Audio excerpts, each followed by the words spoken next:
Hi hello welcome to our channel Venkata Vihan driving school Kadapa.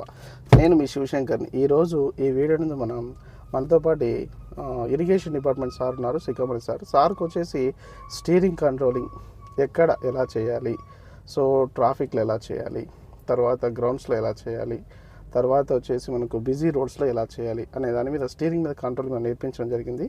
అదేవిధంగా హైవేలో వెళ్తున్నప్పుడు మనకు లైన్ జడ్జిమెంట్ ఏ విధంగా చేయాలో నేర్పించడం. సార్ యొక్క ఎక్స్పీరియన్స్, సార్ యొక్క మాటల్లో మనం తెలుసుకుందాం. హలో, నా పేరు సికామణి. నేను జలవనరుల శాఖలో అసిస్టెంట్ ఎగ్జిక్యూటివ్ ఇంజనీర్గా పనిచేస్తున్నాను. నాకు ఓన్ వెహికల్ ఉంది.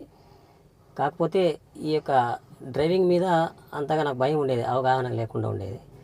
ఈ యొక్క డ్రైవింగ్ స్కూల్లో, వెంకట విహాన్ డ్రైవింగ్ స్కూల్లో 3 వారాల నుంచి ఈ శిక్షణ పొందిన తర్వాత నాకు అలైన్మెంట్ ఎలా చేయాలి, స్టీరింగ్ కంట్రోల్ ఎలా చేయాలనేది ఇక్కడ బాగా నేర్పించడం జరిగింది, నేర్చుకున్నాను.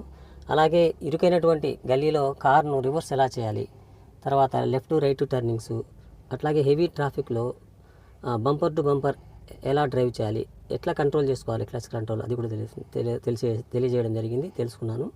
కాకపోతే ఈ యొక్క హైవేలో తర్వాత నార్మల్ ఉన్నటువంటి సిటీలో ఎలా తోలాలనే దాని మీద డిఫరెన్షియేట్ చేసి చెప్పారు.